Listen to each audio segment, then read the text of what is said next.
Nói đi. 1, 2, 3. Ok, lại. Rồi, mẹ nói đi. 1, 2, 3.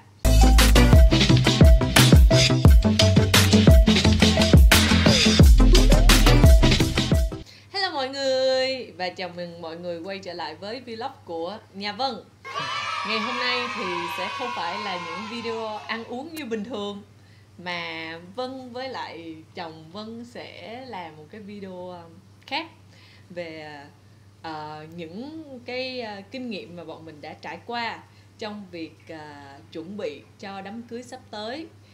Như mọi người cũng đã biết ở trên truyền thông á, là đáng lẽ là tháng 5 thì cả hai đã tổ chức đám cưới rồi, nhưng mà vì bị ảnh hưởng của dịch Covid cho nên là đám cưới sẽ phải dời lại một chút. Nhưng mà cũng nhờ vậy thì cả hai có thêm thời gian để chuẩn bị, nên là mình đã rút ra được khá là nhiều những cái đầu mục, những cái tips, và ngày hôm nay thì sẽ chia sẻ với mọi người. Ok, thì đám cưới nhìn chung á, tức là đối với đa phần mọi người, trước khi mà tổ chức đám cưới thì mọi người đều nghĩ là những cái hạng mục công việc để chuẩn bị nó khá là đơn giản. Thế nhưng mà đến khi bắt tay vào việc rồi thì mới thấy là có rất là nhiều thứ cần phải suy nghĩ và cần phải tính toán. Và có những cái điểm nó rất là nhỏ thôi, nhưng nếu như mình không chuẩn bị thì nó cũng không thể nào mà trọn vẹn được. Thế thì hy vọng là cái vlog này thì sẽ giúp cho mọi người có được thêm nhiều thông tin để có thể chuẩn bị tốt hơn cho cái đám cưới của chúng ta. Đầu tiên chúng ta sẽ nói về 7 điều cần lưu ý cho cái việc tổ chức đám cưới. Cái việc thứ nhất là lựa chọn cái ngày cưới. Thì theo cái cách truyền thống của người Việt Nam ấy, thì chúng ta hay đi xem ngày tốt, đúng không? Chọn những cái ngày mà nó tốt, ngày lành tháng tốt, những cái ngày mà nó phù hợp với vợ và chồng. Và bên cạnh đó thì mình cũng nên để ý xem là những cái ngày đấy sau khi mà xem ra rồi thì nó là cái ngày trong tuần hay là ngày cuối tuần. Tại vì cái việc mà tổ chức đám cưới vào trong tuần hay cuối tuần nó sẽ ảnh hưởng khá là nhiều đến chi phí tổ chức này, cũng như là cái việc di chuyển của khách mời. Đối với vợ chồng mình ấy, thì mình lựa chọn là ngày cuối tuần, tại vì cuối tuần thì sẽ tổ chức được nó khá là thong thả, cũng như là khách mời thì người ta cũng có thời gian người ta chuẩn bị. Những người khách ở xa, đặc biệt là gia đình của mình bay từ ngoài Hà Nội vào thì mọi người sẽ thu xếp một cách nó tiện lợi hơn. Tuy nhiên chúng ta cũng nên tránh cái trường hợp gọi là tổ chức cái tiệc cưới của mình vào những cái ngày lễ. Thường cái tư duy là cái ngày lễ nó thường là những cái ngày rất là đẹp, đúng không? Và khi mà mình tổ chức vào ngày lễ thì có lẽ là mình cũng không cần phải nhớ đến cái ngày cưới của mình là ngày gì, bởi vì rất là dễ nhớ, nó là ngày lễ rồi. Nhưng mà tổ chức vào ngày lễ thì nó có cái khó khăn là khi mà mình mời nhiều khách thì cái việc mà mọi người sắp xếp thời gian để chung vui cùng vợ chồng vào cái ngày lễ thì nó cũng khá là khó, bởi vì thường mọi người sẽ dành cái ngày lễ cho gia đình của họ.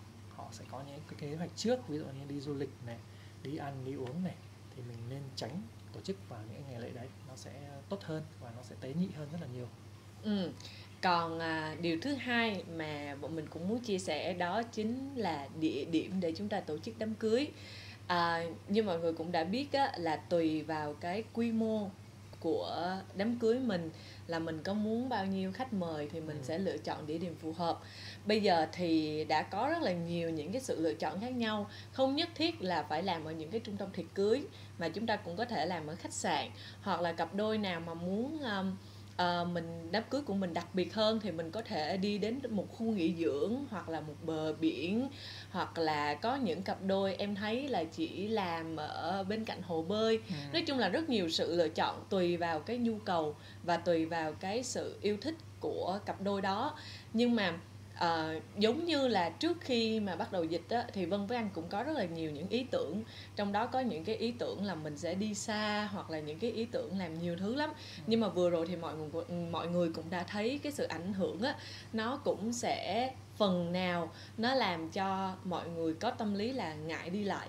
Cho nên là khi mà mình lựa chọn địa điểm thì mình dựa vào tâm lý của cặp đôi và dựa vào tâm lý của khách mời nữa. Tại vì nếu mà chúng ta đi xa thì chắc chắn là đó sẽ là một cái đám cưới nhỏ gọn và dưới 100 người. Còn nếu mà đông hơn, nếu mà nhiều khách mời hơn thì chúng ta phải lựa chọn những sự lựa chọn khác. Cái tiêu chí đó là cái quy mô và cái không khí của tiệc cưới. Mình muốn nó là gì? Ví dụ như mình muốn có một cái quy mô lớn, mời khoảng 700 khách, 800 khách hoặc là thậm chí là hơn 1.000 khách, thì chúng ta chỉ có thể lựa chọn ở các cái trung tâm tiệc cưới mà thôi. Tại vì chỉ có những nơi đấy họ mới có đủ không gian và diện tích để tổ chức những cái tiệc cưới với quy mô lớn. Còn nếu như cái tiêu chí của mình là một cái tiệc cưới ấm cúng với quy mô khoảng chừng 200-300 người thì mình có thể chọn ở những cái khách sạn. Tại vì nơi đấy thì họ tổ chức với cái quy mô vừa phải, và cái cách tổ chức nó cũng sẽ ấm cúng hơn. Bởi vì thường nếu như mà khoảng 200-300 khách trong một cái đám cưới thì gần như cả cái khuôn viên tổ chức đấy nó sẽ dành cho chính cái cặp đôi này của mình. Còn nếu như mình tổ chức ở những trung tâm lớn quá thì không khí chắc chắn là sẽ rất là vui. Tuy nhiên là có thể có khoảng 2-3 cái đám cưới được tổ chức cùng một lúc. Đó. Thì tiêu chí là phụ thuộc vào quy mô mà mình mong muốn, cũng như là không khí mình muốn ấm cúng hay là vui nhộn. Rồi, cái điểm thứ 3 rất là quan trọng, đấy là thực đơn. Tại vì ngày xưa thì mọi người hay nói đơn giản là đi ăn cưới mà, ăn thì phải cho người ta ăn cho nó ngon. Thì thực đơn thường các cái trung tâm tiệc cưới cũng như là khách sạn thì họ thường có 2 món chia ra là các cái set món Âu và các cái set món Á. Một cái điểm quan trọng là gì? Các nơi họ tổ chức ấy, đa phần là họ sẽ cho mình một cái buổi ăn thử, và cái buổi này là hết sức quan trọng. Đúng Tại rồi. vì mình phải ăn thử thì mình mới biết được là cái set menu đấy theo thứ tự đấy nó có phù hợp hay không, cái khẩu vị nó đã hợp lý hay chưa, và thậm chí là đồ uống được serve ở trong, được phục vụ ở trong cái bữa tiệc đấy thì nó đã hợp lý và hài hòa hay chưa. Ví dụ như ở trong tiệc của mình biết là rất là nhiều người thích uống nước suối và người ta không thích uống bia chẳng hạn, hay là nhiều người ta thích uống nước trái cây vân vân, thì mình cũng có một cái sự điều chỉnh cho nó phù hợp. Rồi món ăn cũng vậy, nếu như là mình chọn món Âu hoặc là món Á thì nó cũng chưa đủ, mình phải biết là thứ tự các món ăn ra như thế nào, khai vị là như thế nào, món chính là món gì, tránh cái trường hợp là khai vị là một cái món chiên, món chính cũng là món chiên, rồi đến như tráng miệng cũng là chú chiên, thì như vậy là nó sẽ không hợp lý. Chuối chiên hả? Ai ăn tráng miệng chuối chiên? Em lấy ví dụ thôi. Chứ bao giờ em đi đám cưới có tráng miệng chuối chiên. Mà khi mà Vân với anh tìm hiểu thông tin về các thực đơn cho các nhà hàng á, thì đa số là các buổi mà ăn thử thì sẽ tùy vào là mình đặt bao nhiêu tiệc. Khi mà mình đặt càng nhiều số lượng bàn á, thì người ta sẽ offer cho mình càng thêm nhiều cái suất mà ăn thử. Nhưng mà thường á, thì sẽ khoảng dành cho 4 đến 8 người là để mình có một cái buổi ăn thử. Thì cặp đôi nào mà mình muốn có thêm nhiều ý kiến thì mình có thể mời ba mẹ hai bên hoặc là những bạn bè thân thiết để mình thu thập được nhiều cái ý kiến khác nhau để mình chọn ra được cái menu mà mình yêu thích. Đúng rồi. Chứ để tránh cái trường hợp ví dụ như Vân với anh mà đi không là chắc chắn phải theo ý Vân, tại vì Vân ăn rất là nhiều mà mình rất là ham ăn. Ok. Rồi, thứ tư thì cái này cũng khá là quan trọng, tại vì cô dâu chú rể thì cái ngày hôm đó mình phải là cái người đặc biệt nhất và mình sẽ chỉ tập trung là chụp hình, rồi đón tiếp mọi người, làm sao cho mọi thứ nó trơn tru nhất. Cho nên là để cho một bữa tiệc đám cưới diễn ra hoàn hảo thì chúng ta cần phải có một wedding planner, những cái người mà tổ chức bữa tiệc. Thì ở thời điểm hiện tại á, là cái nghề wedding planner cũng là một cái nghề khá là phổ biến, đặc biệt là với những đám cưới mà số lượng khách từ 300 trở lên, mà càng lớn thì chúng ta sẽ cần wedding planner. Tại vì khi mà không gian to thì cái việc mà phải trang trí rất là nhiều, cho nên là cái phần việc của wedding planner là phải đảm bảo tiệc mọi thứ diễn ra ổn thỏa nè, rồi trang trí mọi thứ đúng như cái concept mà cô dâu chú rể muốn. Và khi mà chúng ta làm việc với các wedding planner thì họ sẽ đưa ra cái phong cách tiệc cho mình để mình lựa chọn tùy vào cái ý thích của mình có thể chia sẻ là ý tưởng của mình là mình thích màu hồng hay màu trắng, hay là mình thích biển, mình thích núi. Thì dựa vào những cái ý tưởng của mình, họ sẽ tạo ra những cái concept, xong đó rồi họ sẽ chia sẻ cho mình là những cái hạng mục họ có thể làm. Nếu như mà ai mà muốn lo hết tất cả mọi thứ thì sẽ nhiều hạng mục hơn.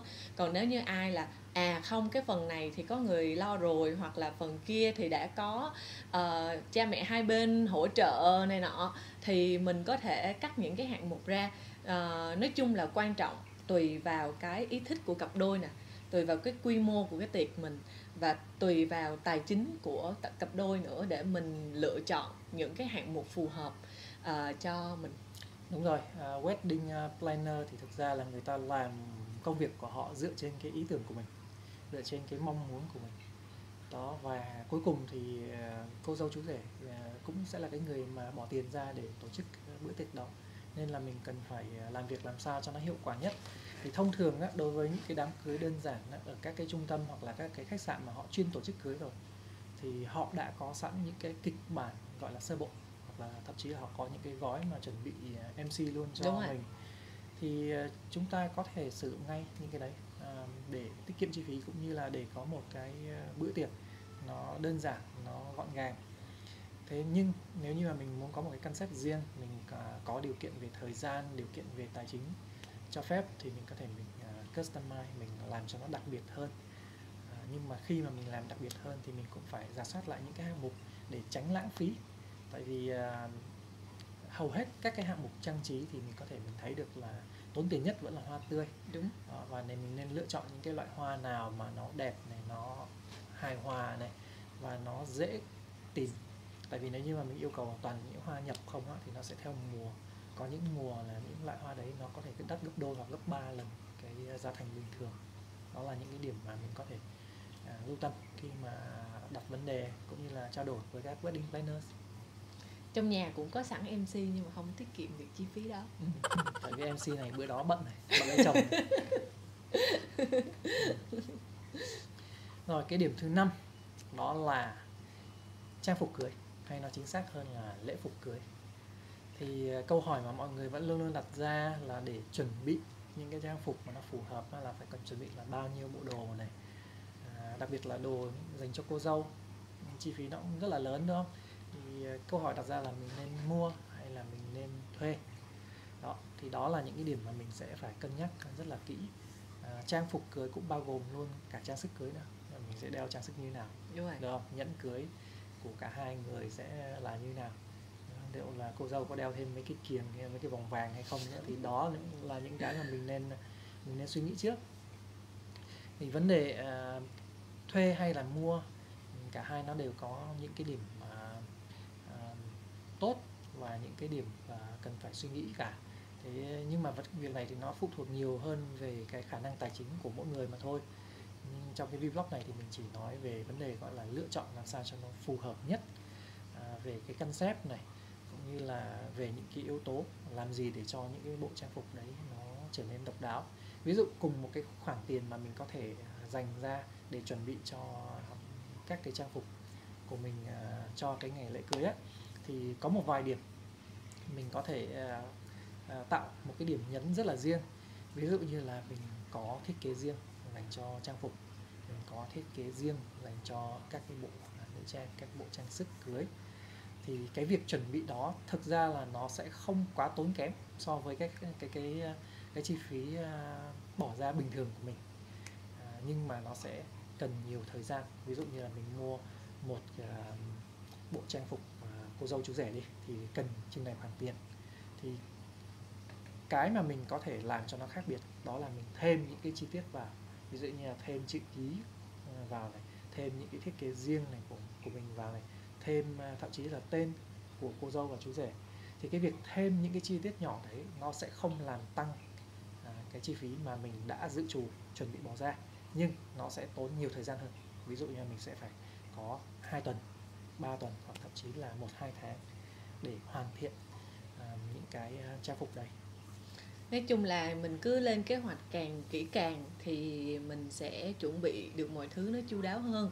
Về trang phục á, thì tại vì Vân với anh sau này sẽ chia sẻ nhiều hơn về từng khâu chuẩn bị cho mọi người trong những cái vlog sắp tới.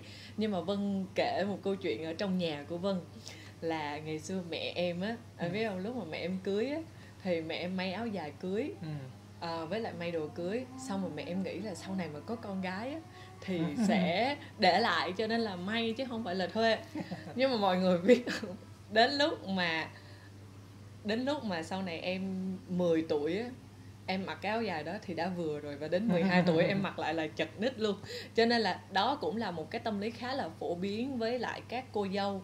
Đặc biệt là ai cũng muốn là mình sẽ có một cái bộ váy cưới độc nhất nè, rồi ai cũng muốn là mình đặc biệt hết. Thì thật ra tâm lý rất là đúng, tại vì cưới một đời chỉ có một lần thôi.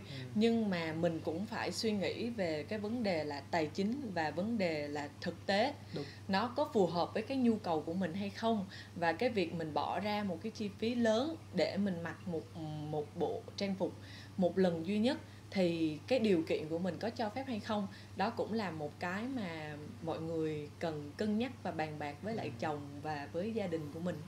Hai cái điểm mà em vừa nói á, là thật ra nó khơi gợi anh nhớ lại trong gia đình á, thì nó rất là thực tế.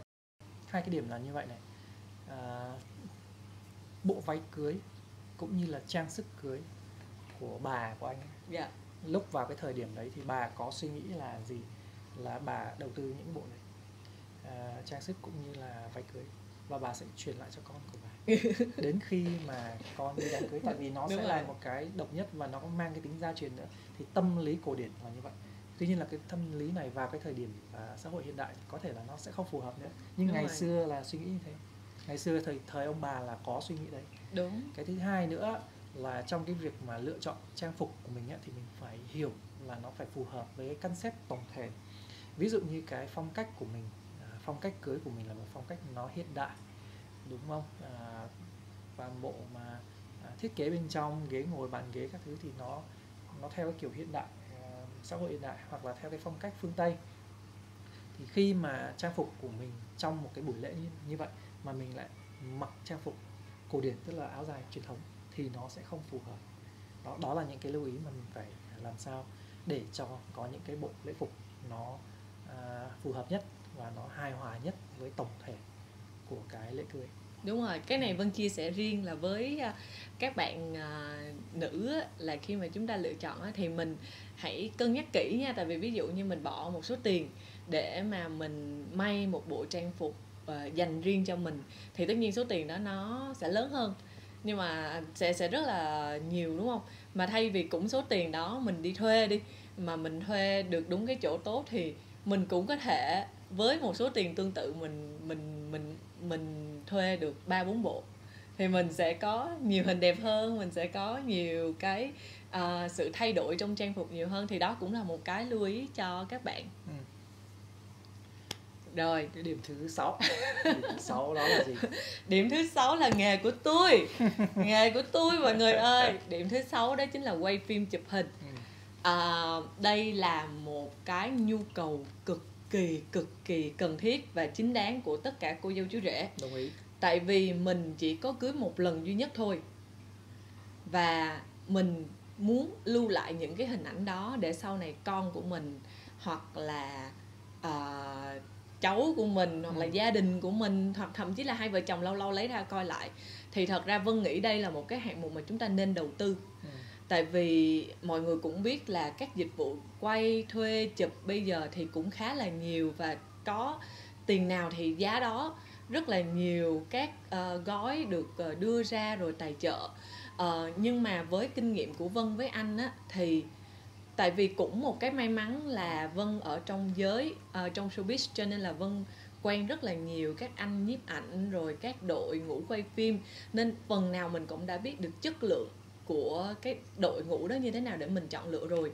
Nhưng là đối với các cô dâu chú rể mới á, thì một cái cách tốt nhất đó chính là chúng ta xem lại những cái sản phẩm mà cái đội mình muốn lựa chọn họ làm.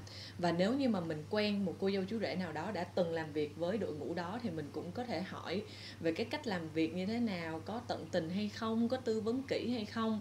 Tại vì những cái mà quay phim chụp hình á, nó là nghề của Vân mà, cho nên là Vân hiểu rõ lắm.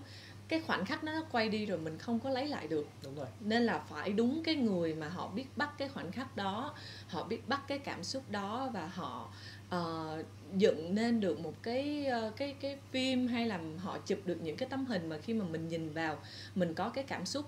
Và đối với Vân thì trang phục hay là đầu tóc hay là make up hay là thậm chí là ngoại cảnh nó không quan trọng bằng cảm xúc của cặp đôi. Tại vì đó là cái điều mà Vân nghĩ là khi mà mình nhìn lại á, nó không có bị lỗi thời. Còn trang phục hay là mình chụp ở dù bất cứ cái địa điểm nào á, thì nó cũng chỉ là yếu tố phụ thôi.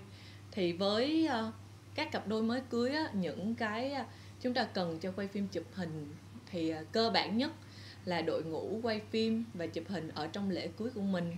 Sáng rước dâu xong rồi tối đó thì tới nhà hàng để chụp lại những cái khoảnh khắc của cô dâu chú rể, của gia đình hai bên, của khách mời, của không khí. Đó là những cái nó cơ bản để mình giữ cho mình, xong rồi mình cũng gửi cho khách mời. Người ta tới thì người ta cũng có hình chụp về người ta khoe, hoặc là post Facebook, hoặc là giữ làm kỷ niệm. Còn nếu như mà ai mà thích đầu tư hơn nữa thì chúng ta có thể làm thêm những cái gọi là pre-wedding. Thì pre-wedding là sẽ có pre-wedding video, nó giống như một bộ phim ngắn kể về câu chuyện của hai người, hoặc là khoảnh khắc của hai người gặp nhau, hoặc là bất kỳ một cái ý tưởng nào cũng được để chúng ta chiếu trong đám cưới. Và pre-wedding album là những cái album cưới mà chúng ta sẽ chụp trước khi mà chúng ta làm lễ. Thì cái giá trị quan trọng nhất đó là nó là cái kỷ niệm, và nó sẽ có giá trị tăng dần theo thời gian, đặc biệt là sau này mà có con cháu rồi đưa cho con cháu mình coi. Thế hồi đó mình đẹp đúng không? Thì ít nhất là người ta, con cháu của mình ấy, và chính bản thân mình khi mà mình xem lại những cái thước phim hay là thước ảnh đó, mình sẽ có lại cái cảm xúc của đám cưới. Giống như là anh bây giờ mà anh muốn xem ông bà ngày xưa cưới như thế nào, hay là vui vẻ hạnh phúc như thế nào, thì anh chỉ có xem hình cưới của ông bà thôi, và lúc đấy thôi.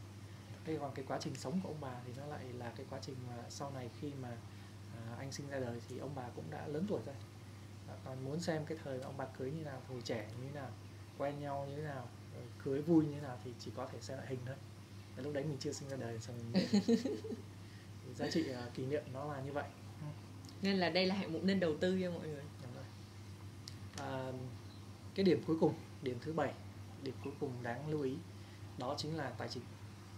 Bởi vì tất cả 6 cái điểm ở trên mình đề cập tới nó đều liên quan đến tài chính hết. Thì mình cần phải có một cái kế hoạch tài chính nó tổng thể để mình biết được là mình sẽ không vung tay quá trán cho một cái hạng mục nào đó, mà mình phải chia đều ra những cái điểm mà quan trọng nhất và theo thứ tự ưu tiên. Tại vì tài chính thì ai cũng sẽ có giới hạn thôi, nhưng mà với một cái thứ tự ưu tiên thì mình sẽ biết là mình dành cái tỷ lệ nhiều hơn cho những cái hạng mục nào, và những cái hạng mục nào mình có thể mình giảm bớt nhưng nó vẫn đảm bảo là mình không bỏ sót bất kỳ cái gì. Thì đây chính là 7 điểm cần lưu ý khi mà tổ chức đám cưới mà vợ chồng Vân muốn chia sẻ. Vợ chồng Vân Nhật chứ. Vợ chồng mình muốn chia sẻ.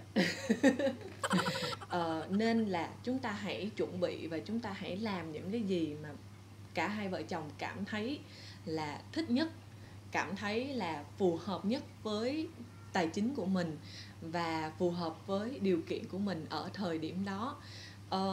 Chứ còn nếu như mà chúng ta cố gắng nhiều quá, hoặc là không phải là cố gắng nhiều quá mà giống như là chúng ta gọi là hơi vung tay quá trán nhiều quá, thì nó không phải là một cái ý tưởng quá tốt để mà sau này cả hai cùng xây dựng cái đời sống, và sẽ cần rất là nhiều tài chính, sẽ cần rất là nhiều những cái nó thực tế hơn. Cho nên là làm gì làm, cái đám cưới hai vợ chồng phải là người vui nhất. Anh đồng ý cái điểm gọi là đám cưới thì cô dâu chú rể sẽ phải là trung tâm của cái tiệc cưới đấy. Cả hai sẽ phải là hai người vui nhất và hạnh phúc nhất trong đám cưới. Ok, nói chung là hòm như vậy đó, chia sẻ với mọi người thôi. Tại vì sắp tới cũng là mùa cưới rồi, thì đầu tiên là Vân với anh sẽ phải chuẩn bị tinh thần và mọi thứ thật tốt cho đám cưới của mình. Và Vân với anh sẽ có một series vlog chia sẻ chi tiết từng cái hạng mục mà mình vừa mới nói với tất cả mọi người vừa rồi, để mọi người cùng chung vui với hai vợ chồng. Và nếu như ai sắp cưới thì mình cũng có thể tham khảo được một tí. Thì hy vọng là mọi người sẽ đón xem, và cảm ơn mọi người đã xem vlog này của nhà Vân ngày hôm nay. Bye. Nhớ theo dõi Nhớ gì, nhớ gì, nhớ gì? Nhớ ngạc nhiên nữa. Nhớ theo dõi kênh của Vân nhé. Bye bye. Bye bye.